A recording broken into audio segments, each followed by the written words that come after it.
எல்லோருக்கும் வணக்கம். Festival time வரும்போது நம்ம எல்லாருமே வீட்டை ரொம்பவே நீட்டாக க்ளீன் பண்ணிடுவோம்.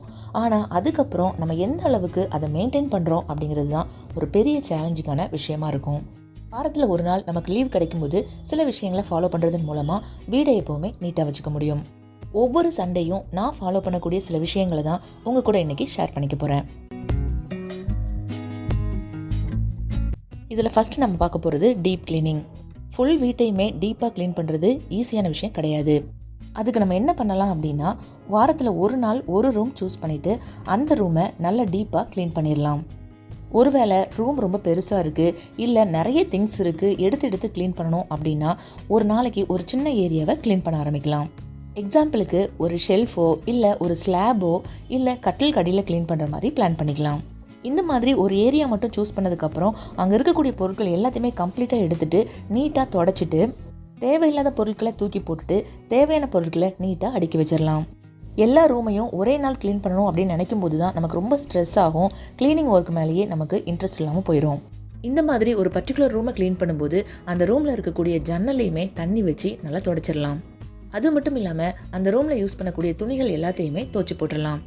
ஜன்னலில் யூஸ் பண்ணக்கூடிய ஸ்க்ரீன் ஆகட்டும், பெட்டில் விரிக்கக்கூடிய பெட் ஸ்ப்ரெட் ஆகட்டும், நம்ம யூஸ் பண்ணக்கூடிய டவல் எல்லாத்தையுமே நீட்டாக துவைச்சி போட்டுடலாம். வாரத்தில் நமக்கு கிடைக்கக்கூடிய லீவ் நாட்களில் 1 மணி நேரமோ இல்லை 2 மணி நேரமோ க்ளீனிங்காக நம்ம ஒதுக்கிட்டோன்னா வீட்டை எப்போவுமே நீட்டாக மெயின்டைன் பண்ணிக்கலாம்.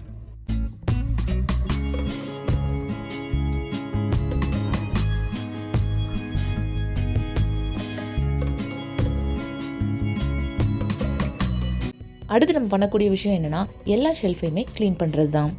வீட்டில் அங்கங்கே சின்ன சின்ன ஷெல்ஃப்ஸ் நிறைய இருந்துச்சுன்னா அதையுமே வாரம் க்ளீன் பண்ணிட்டோன்னா அதில் தூசி படியாமல் பார்த்துக்கலாம். ஷெல்ஃபில் வைக்கக்கூடிய பொருட்களை டைரெக்டாக அப்படியே வைக்காமல் ஒவ்வொரு பொருட்களுக்கு ஏற்ற மாதிரி ஒவ்வொரு ஸ்டோரேஜ் பாக்ஸ் வாங்கி நம்ம யூஸ் பண்ணலாம். அந்த மாதிரி நம்ம யூஸ் பண்ணும்போது நெக்ஸ்ட் டைம் ஷெல்ஃப் க்ளீன் பண்ணுறது நமக்கு ரொம்பவே ஈஸியாக இருக்கும். அடுத்த டைம் க்ளீன் பண்ணும்போது அந்த பாக்ஸை அப்படியே தூக்கிட்டு அடியில் ஒரு துணியை வச்சு ஈஸியாக தொடச்சிட்டு போயிடலாம். இதே போல் ஒவ்வொரு ஷெல்ஃப்லையுமே அதில் வைக்கக்கூடிய பொருட்களுக்கு ஏற்ற மாதிரி ஸ்டோரேஜ் பாக்ஸஸை நம்ம யூஸ் பண்ணலாம்.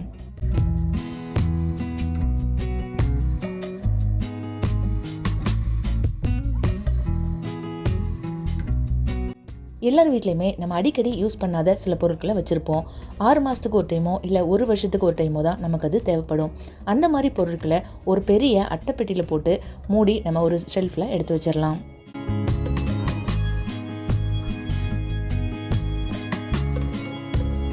அடுத்த விஷயம் என்னென்னா, எல்லா துணிகளையுமே அன்றைக்கி நம்ம ஆர்கனைஸ் பண்ணி வைக்கலாம். சண்டே நம்ம வீட்டில் இருக்கிறதுனால அந்த வாரம் நம்ம யூஸ் பண்ணியிருக்கக்கூடிய பெட்ஷீட் எல்லாத்தையுமே துவைச்சி போட்டு காஞ்சதும் மடித்து நீட்டாக அடுக்கி வைக்கலாம். வேலைக்கு போகிற ஒவ்வொருத்தருமே தங்களுக்கு தேவையான துணிகளை நீட்டாக அடுக்கி வச்சாதான் அந்த வாரம் அவங்களுக்கு ஸ்மூத்தாக போகும். வீட்டுக்கு போடுற ட்ரெஸ்ஸை தனியாகவும் ஆஃபீஸ்க்கு போடுற ட்ரெஸ்ஸை தனியாகவும் பிரித்து அடுக்கி வைக்கும்போது அந்த வாரம் அவங்களுக்கு தேவையான ட்ரெஸ்ஸை எடுத்து போட்டு போகிறதுக்கு வசதியாக இருக்கும். டெய்லி நம்ம யூஸ் பண்ணக்கூடிய சின்ன சின்ன டவல்ஸ் இருந்துச்சுன்னா அதையும் தனி பாக்ஸில் நம்ம பிரித்து வைக்கலாம்.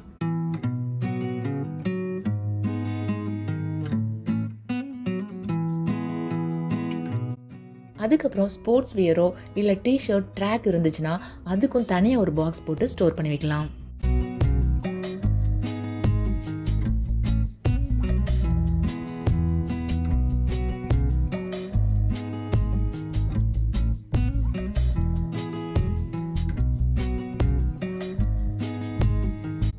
டெய்லி நம்ம யூஸ் பண்ணக்கூடிய சாக்ஸோ இல்லை கர்ச்சீஃபோ இல்லை பெல்ட்டோ இருந்துச்சுன்னா அதுக்கும் தனியாக ஒரு பாக்ஸ் போட்டு ஸ்டோர் பண்ணி வைக்கலாம்.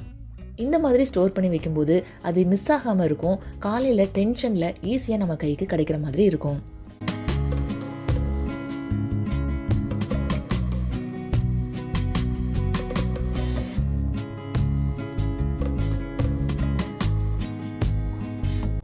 அதுக்கப்புறம் நம்மக்கிட்ட இருக்கக்கூடிய பேக்ஸ் எல்லாம் அங்கங்கே போட்டு வைக்காமல் அது எல்லாத்தையுமே நீட்டாக அரேஞ்ச் பண்ணி வைக்கலாம். துணி வாங்கும்போது கிடைக்கக்கூடிய கட்டை பேக் ஆகட்டும், வெளியூர் போகும்போது எடுத்துகிட்டு போகக்கூடிய ஷோல்டர் பேக் ஆகட்டும், இது எல்லாத்தையும் தனித்தனியாக பிரித்து ஒரு பேக்கில் அடுக்கி வைக்கலாம். ஒவ்வொரு ஷெல்ஃபையுமே ஒரு தடவை க்ளீன் பண்ணிவிட்டு அப்படியே விட்டுறாமல் ஒவ்வொரு வாரமும் லைட்டாக டச்சப் பண்ணிகிட்டே இருந்தோன்னா ஷெல்ஃப் எப்போவுமே நீட்டாக இருக்கும். ஷெல்ஃபில் திங்ஸ் எல்லாம் அடுக்கி வச்சதுக்கப்புறம் அதை அப்படியே விட்டுறாமல் ஒரு ஸ்க்ரீன் போட்டு க்ளோஸ் பண்ணிட்டோன்னா பார்க்குறதுக்கும் நீட்டாக இருக்கும், தூசியும் அவ்வளோவா படியாது.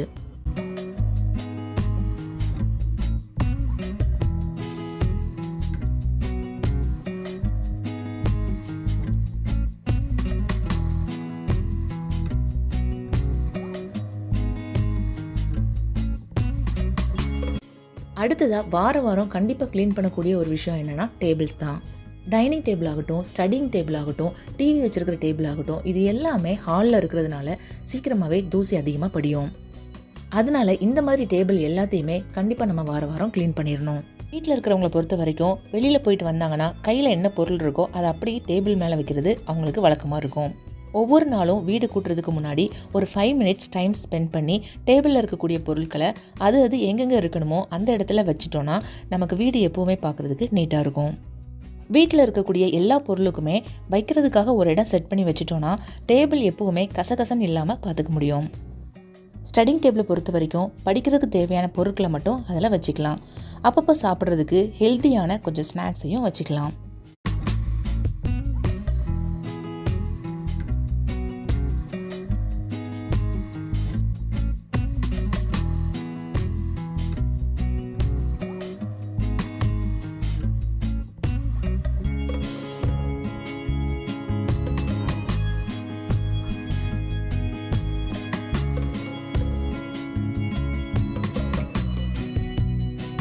அடுத்ததாக ஒவ்வொரு வாரமும் ஸ்டோரேஜ் கண்டெய்னரை ரீஅரேஞ்ச் பண்ணி வைக்கணும். என்னதான் நம்ம பொருட்களை நீட்டாக அரேஞ்ச் பண்ணி வச்சாலும் வீட்டில் இருக்கிறவங்களும் ஒவ்வொரு நாளும் பொருளை எடுக்கும்போதும் வைக்கும்போதும் அதே இடத்துல வைப்பாங்கன்னு சொல்ல முடியாது. ஒரு வாரம் நம்ம க்ளீனாக வச்சுருந்தா கூட அடுத்த வாரம் அந்த பொருள் கொஞ்சம் அங்கங்கே மாற்றி தான் இருக்கும். இந்த மாதிரி பொருட்கள் எல்லாத்தையும் ரீஅரேஞ்ச் பண்ணுறதுக்கு ஒவ்வொரு வாரமும் கொஞ்சமாக டைம் ஸ்பெண்ட் பண்ணாலே போதும். எல்லாமே ஸ்டோர் பண்ணுறதுக்கு ஸ்டோரேஜ் பாக்ஸஸ் காசு கொடுத்து தான் வாங்கணும்னு கூட அவசியம் கிடையாது. ட்ரெஸ்ஸு வாங்கும்போது கிடைக்கக்கூடிய கார்ட்போர்ட் பாக்ஸை தான் நான் இப்போ ஸ்டோரேஜ் பாக்ஸாக யூஸ் பண்ணிகிட்ருக்கேன். இந்த மாதிரி கார்ட்போர்ட் பாக்ஸ் எல்லாம் அப்படியே கூட நம்ம யூஸ் பண்ணலாம். இல்லைனா அதுக்கு மேலே இந்த மாதிரி ஸ்டிக்கர் போட்டு கொஞ்சம் டிசைனாகவும் யூஸ் பண்ணிக்கலாம். ஒவ்வொரு செக்மெண்ட்டுக்கு ஏற்ற மாதிரி பொருட்களை இந்த மாதிரி பிரித்து அடுக்கி வைக்கிறதுனால எப்போவுமே எந்த பொருளையும் தேட வேண்டிய அவசியம் இருக்காது. ஈஸியாக எடுத்து யூஸ் பண்ணுறதுக்கு வசதியாக இருக்கும்.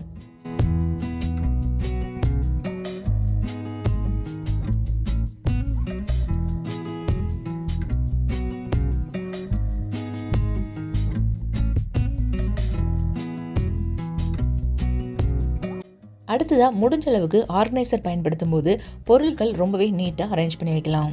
இப்போலாம் நம்ம ஏதாவது தொங்க விடணும் அப்படின்னா வீட்டில் ஆணி அடிக்க வேண்டிய அவசியமே கிடையாது.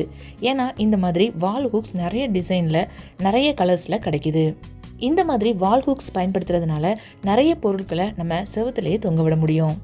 இதனால் பொருட்களை அங்கங்கே கண்ட இடத்துலையும் போட்டு வைக்காமல் நீட்டாக தொங்க விடுறதுக்கு வசதியாக இருக்கும்.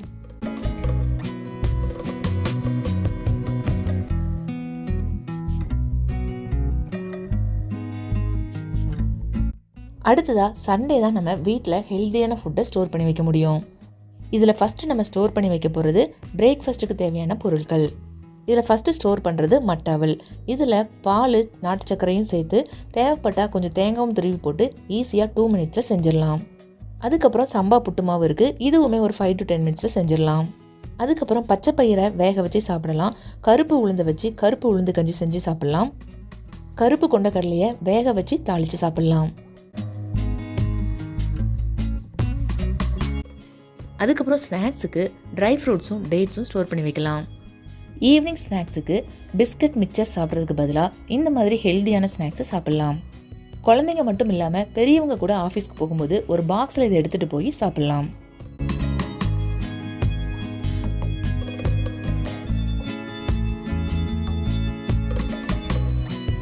நான்வெஜ் சாப்பிட்ற அன்னைக்கு தவிர மற்ற நாட்களில் முட்டை தான் நமக்கு ஒரு நல்ல பெஸ்ட்டு ப்ரோட்டீன் சோர்ஸு.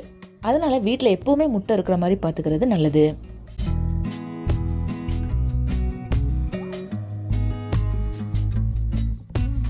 எல்லார் வீட்லேயும் கண்டிப்பாக செய்யக்கூடிய ஒரு சண்டே வேலை அப்படின்னா மாவரைச்சி வைக்கிறது தான். எப்போவுமே வீட்டில் தோசை மாவு ரெடியாக இருந்துச்சுன்னா பிரேக்ஃபாஸ்ட்டோ டின்னரோ டக்குன்னு செஞ்சு முடிச்சிடலாம்.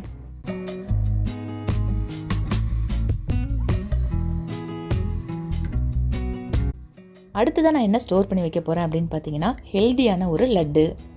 இந்த லட்டில் கேஷ்யூ, பாதாம், பிஸ்தா, வால்நட் இந்த 4 நட்ஸையும் சேர்த்துருக்கேன். அதுக்கப்புறம் ஸ்வீட்டுக்கு ட்ரை ஃப்ரூட்ஸும் டேட்ஸும் சேர்த்துருக்கேன். ஃபஸ்ட்டு ஒரு மிக்ஸி ஜாரில் நட்ஸை மட்டும் போட்டு நல்லா அரைச்சிக்கலாம். ரொம்ப நைஸாக அரைக்கக்கூடாது, குறகுறப்பாக அரைச்சிக்கணும். அதுக்கப்புறம் ட்ரை ஃப்ரூட்ஸையும் டேட்ஸையும் நல்லா அரைச்சி இது கூட சேர்த்து மிக்ஸ் பண்ணிவிட்டு பால்ஸ் மாதிரி பிடிச்சி ஸ்டோர் பண்ணி வச்சிடலாம். திடீர் பசிக்கு இது டக்குன்னு எடுத்து சாப்பிட்ற மாதிரியும் இருக்கும். அதே நேரத்தில் உடம்புக்கு ரொம்ப ஆரோக்கியமான ஒரு ஸ்நாக்ஸாகவும் இருக்கும். அடுத்ததாக நம்ம டெய்லி சாப்பிடக்கூடிய ஒரு பொருட்களில் ரொம்ப முக்கியமான பொருள் ஃப்ரூட்ஸ். ஃப்ரூட்ஸை பொறுத்த வரைக்கும் ஒரு வாரத்துக்கு தேவையானதை ஒரே நாளில் நம்ம ஸ்டோர் பண்ணி வைக்க முடியாது. அதனால் வாரத்தில் 2 தடவையோ இல்லை 2 நாளைக்கு ஒரு தடவை வாங்கிக்கலாம்.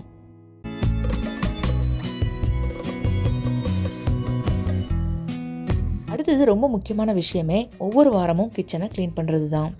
டெய்லியுமே நம்ம கிச்சன் யூஸ் பண்ணுறதுனால சீக்கிரமாகவே கிச்சன் அழுக்காகும். மேக்ஸிமம் எல்லார் வீட்லேயுமே ஷெல்ஃப் பக்கத்துலேயே ஜன்னல் இருக்கிறதுனால ஷெல்ஃபில் நிறையவே தூசி படியும். அதனால் எவ்ரி சண்டே நம்ம ஷெல்ஃபை தண்ணி வச்சு துடைக்கிறது தான் நல்லது. ஷெல்ஃப் மட்டும் இல்லாமல் கவுண்டர் டாப்பையும் எவ்ரி சண்டே சோப் போட்டு கழுவும் போது கிச்சனையும் எப்போவுமே நீட்டாக மெயின்டைன் பண்ணலாம்.